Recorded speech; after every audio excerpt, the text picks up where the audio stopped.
주안의 만나 8월 31일 수요일 묵상을 함께 나오도록 하겠습니다. 오늘 말씀은 데살로니가 후서 3장 1절에서 18절 말씀으로요, 우리를 부당하고 악한 사람들에게서 건지시옵소서 라고 하는 제목으로 함께 묵상을 나누도록 하겠습니다.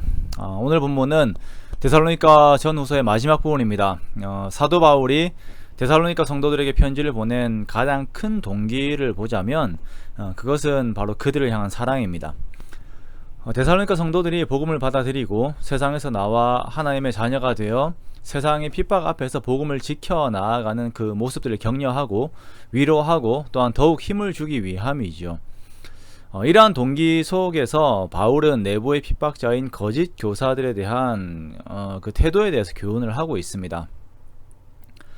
많은 그리스도인들로 하여금 그 내면이 병들게 하는 것은 그 중에 하나가 착한 사람 컴플렉스예요. 즉 성도라면 모든 사람에게 착하게 대해야 한다, 착한 감정을 비추어야 한다라고 하는 이러한 보이지 않는 압박은 그 내면의 동기와 영적인 힘이 충분히 준비되어 있지 않았음에도 불구하고 외부로부터 강조됨으로 인하여서 억지로 그런 상황들을 연출해야 하도록 이렇게 만듭니다. 게다가 이러한 성도들의 착한 심성을 이용하려 하는 부당하고 악한 자들이 있어요. 이러한 주변의 환경들 속에 들어가게 되면 성도의 내면이 병들게 되고 더 나아가 악의 이용을 당하게 됩니다.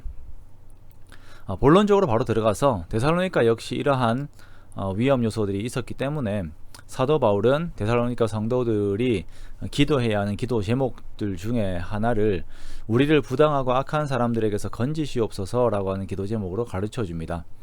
그리고 여기에 첨언하여서 믿음은 모든 사람의 것이 아니니라 라고 강조하죠. 자, 이 말의 의미는 믿음을 가진 자인 것처럼 경건한 것인 것처럼 흉내를 내면서 그 속 내용과 그 삶의 모습은 말씀에 따른 삶인 믿음과는 거리가 먼 자들을 의미를 하는 것입니다. 많은 이단들이 그러하고 또한 예수를 믿는 것처럼 혹은 나에게 호의를 베푸는 것처럼 하면서 그리스도인들의 착한 심성을 이용하는 자들이 있다는 것입니다. 바울은 그러한 자들을 염두하면서 믿음은 모든 자들의 것이 아니니라 라고 하는 강한 말을 던집니다. 자, 이 말씀은 우리가 다른 사람들을 바라보는 객관적인 눈을 열게 하기도 하고 또 한편으로는 나 자신을 돌아보게 하는 두려운 말씀입니다. 자, 그렇다면 착한 심성을 가진 자들, 즉 이제 비둘기같이 순결한 자들에게 요구되는 뱀처럼 지혜로운 것은 어떠한 것입니까? 가장 우선순위는 말씀에 대한 지식 안에서 오는 분별입니다. 6절 말씀에 바울은 우리에게서 받은 전통대로 행하지 아니하는 모든 형제에게서 떠나라 라고 말하고 있죠. 즉 바울이 성경을 토대로 가르친 가르침 밖의 것들을 주장하면서 요구하는 그것들을 먼저 지식과 지혜로 분별하고 그리고 그것에서 떠나야 합니다. 데살로니가 교회의 직접적인 폐단은 이제 게으르고 일을 하지 않는 사람들이 있어요. 잘못된 또한 극단적인 종말론으로 인하여 사회적 경제적 책임을 지지 않습니다. 무질서하게 삽니다. 아마 교회 리더들 중에서 그런 사람들이 있었던 것 같아요. 실제적으로 교회 내에서도 성도들의 착한 심정을 이용해서 경제적인 부당함을 요구하고 성적인 문제들이 생기고 부당한 노동력 등과 같은 것들을 요구하는 것들이 얼마나 많이 있습니까?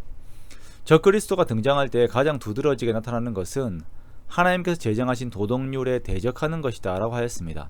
자, 이렇게 일반 도덕률을 반하는 것들이 요구되어도 착함이라고 하는 것으로 착한 사람 컴플렉스로 인하여 그것을 무비판적으로 받아들이는 것이에요. 자, 이러한 것들이 사람으로 하여금 또는 공동체로 하여금 병들게 만듭니다. 바울의 삶의 태도를 보십시오. 7절 8절 말씀을 보면 그의 삶은 질서 있게 살았습니다. 그리고 폐를 끼치지 않기 위하여 경제적인 부분에서 스스로 일을 하였어요. 권리를 내려놓았습니다. 이렇게 바울은 본이 되는 삶을 살기 위해서 애를 썼습니다. 여기서 하나 더 말씀을 드리겠습니다. 바울의 이러한 권리에 내려놓음은 그 이행에 대한 권한이 무조건 바울에게 있습니다. 교회 안에서 잘못된 관습 중 하나가 다른 사람의 권리를 내려놓으라고 요구하는 경우들이 있어요.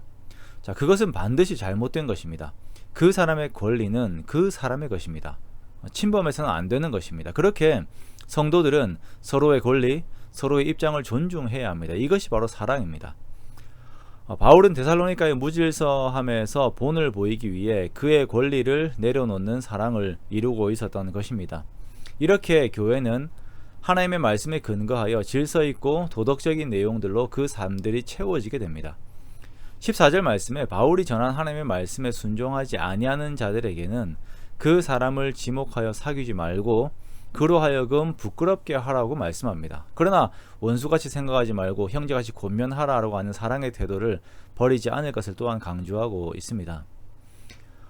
사랑하는 성도 여러분, 오늘의 키워드는 말씀 안에서의 분별과 의지적인 태도입니다. 착함을 강요당하면서 끌려다니지 마십시오. 착함을 강요당하면서 악에 이용당하지 마십시오. 항상 하나님의 말씀을 분별하여 그 말씀을 이루어내십시오. 나 같은 것이 할 수 있을까라고 자신감을 저하시키지 마시고 함께 하셔서 도우시는 성령님을 의지하십시오. 그때 하나님께서는 주께서 귀하게 여기시는 나를 통하여 하나님의 영향력 있는 선한 말씀을 이루실 것입니다. 그러한 복된 삶이 저와 여러분에게 가득하시기를, 또한 그러한 오늘 하루가 되시기를 주님의 이름으로 축원합니다.